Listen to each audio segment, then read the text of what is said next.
કેમ છો મિત્રો? મિત્રો આજે આપણે મહેનત શા માટે જરૂરી છે એ આપણે વાર્તા દ્વારા સમજીશું. તો ચાલો આપણે એ વાર્તાની શરૂઆત કરીએ. એક સરસ મજાનું જંગલ હતું. એ જંગલમાં ઘણા બધા પ્રાણીઓ રહેતા હતા. એ જંગલમાં એક તીડ એક વૃક્ષ ઉપર રહેતું હતું અને વૃક્ષ પર જ્યાં તીડ રહેતું હતું ત્યાં થોડે દૂર એક બખોલ હતી અને એ બખોલમાં ઘણી બધી કીડીઓ પોતાનો દર બનાવીને રહેતી હતી. જે આ તીડ હતું એ તીડ ખૂબ જ આળસુ હતું. એ તીડને કામ કરવું ગમતું જ નહીં, એને હરવા ફરવાનું ખૂબ જ ગમતું. જ્યારે બીજી બાજુ એની બાજુની જ બખોલમાં જે કીડીઓ દર બનાવીને રહેતી હતી ને ખૂબ જ મહેનતુ હતી. એ લોકો વહેલી સવારે ઉઠી જતી અને મોડે સાંજ સુધી કામ કરતી જ રહેતી, બિલકુલ થાકતી જ ન હતી. તીડ ઘણીવાર એ લોકોને નિરીક્ષણ પણ કરતો કે આ કીડીઓ કેટલી મહેનત કરે છે. હવે આ તીડની આપણે વાત કરીએ તો આ તીડ તમને કીધું ને એમ આળસુ હતો. એ તીડને ફરવાનું ખૂબ જ ગમતું. એ રોજ સવાર પડે અને જંગલમાં ફરવા નીકળી જતો. આ જ રીતે એક દિવસ સવાર પડી એટલે તીડ જંગલમાં ફરવા માટે નીકળી ગયો. એ રસ્તામાં જતો હતો ને તો કેટલીક કીડીઓને જોઈ એણે. એ બધી કીડીઓ ખોરાકના કણોને ઉચકીને જઈ રહી હતી. તીડ આ જોઈને આગળ નીકળી ગયો. તીડ નદી કિનારે ગયો, ત્યાં બેઠો. નદીની જે ઠંડી ઠંડી હવા હતી એને માણવા માંડ્યો અને મીઠા મીઠા ફળો ખાઈને ફરીથી પોતાના ઘરે મોડી સાંજે આવી ગયો.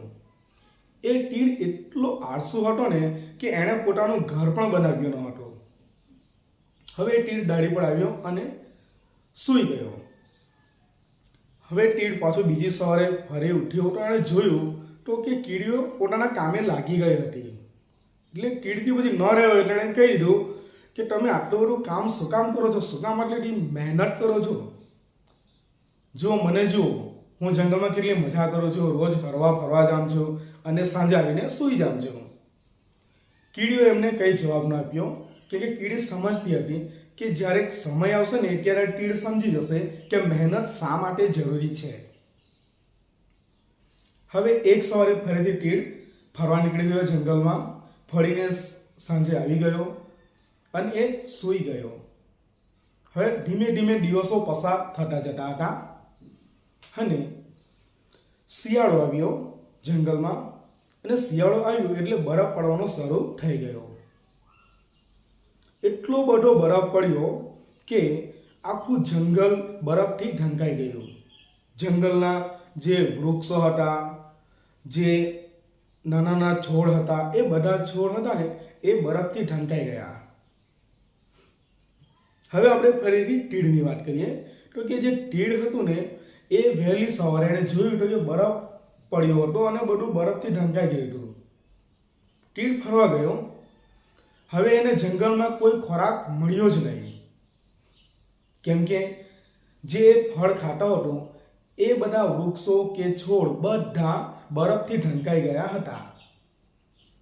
તીડ આખું જંગલ ફર્યો પણ એને કોઈ જગ્યાએ ખોરાક મળ્યો જ નહીં. છેલ્લે તીડ થાકી હારીને પોતાના ઘરે જે વૃક્ષ પર રહેતો હતો ને ત્યાં આવીને ડાળી પર બેસી ગયો. પણ ઠંડી એટલી કડકડતી હતી ને કે ના પૂછો વાત. અને તમને વાત કરી હતી કે તીડ એટલો આળસુ હતો કે એણે પોતાનું ઘર પણ બનાવ્યું ન હતું. એટલે એના માટે આ ઠંડીને હવે સહન કરવી મુશ્કેલ પડી ગઈ હતી. ખૂબ જ ઠંડી લાગતી હતી અને એને આજે ખોરાક પણ મળ્યો ન એટલે તીડ બિચારો ભૂખો હતો. એ બરાબરનું ધ્રુજતું હતું ઠંડીથી. કીડીઓએ એ તીડને જોયો તો એમને એ તીડ પર દયા આવી અને તીડને પૂછ્યું, કેમ ભાઈ, તું એ જે ખાધું નથી? તો તીડે ના પાડી કે ના કીડીબેન, આજે મને કોઈ ખોરાક મળ્યો જ નથી. બધા વૃક્ષો અને જે છોડ છે બધા એ બરફથી ઢંકાઈ ગયા છે. આખું જંગલ ફર્યો છું તો મને કોઈ ફળ કે કોઈ પણ ખોરાક મને મળ્યો જ નથી. એટલે જે પેલી કીડીબાઈઓ હતી ને એમણે તીડને પોતાના ઘરમાં ભેગો કરેલો થોડા ખોરાક એને ખાવા માટે આપી દીધો. તીડે એક ખોરાક ખાધો એટલે એના શરીરમાં થોડીક શક્તિ આવી ગઈ અને એ કીડીબાઈઓએ એ તીડને પોતાના બખોલમાં રહેવા માટે બોલાવી લીધો. હવે તીડને સમજાઈ ગયું કે આ મહેનત શા માટે જરૂરી છે. જો એણે ઘર બનાવ્યું હોત તો આજે એને આ ઠંડી સામેને રક્ષણ મળતે, અને જો એણે થોડો ખોરાક ભેગો કર્યો હોત તો આ કપરી પરિસ્થિતિમાં એને ખોરાક ખાવા મળતે. એણે જંગલમાં આવી કડકડતી ઠંડીમાં એણે ખોરાક શોધવા જવાની જરૂર પડતે નહીં.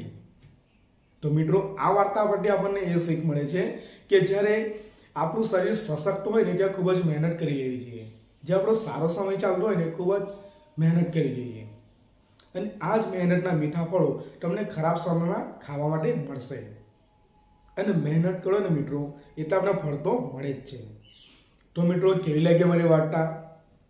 જો અમારી વાર્તા ગમી હોય તો અમારા આ વિડીયોને તમારા મિત્રોને શેર કરજો અને વિડીયોને જરૂરથી લાઈક કરજો. થેન્ક યુ મિત્રો.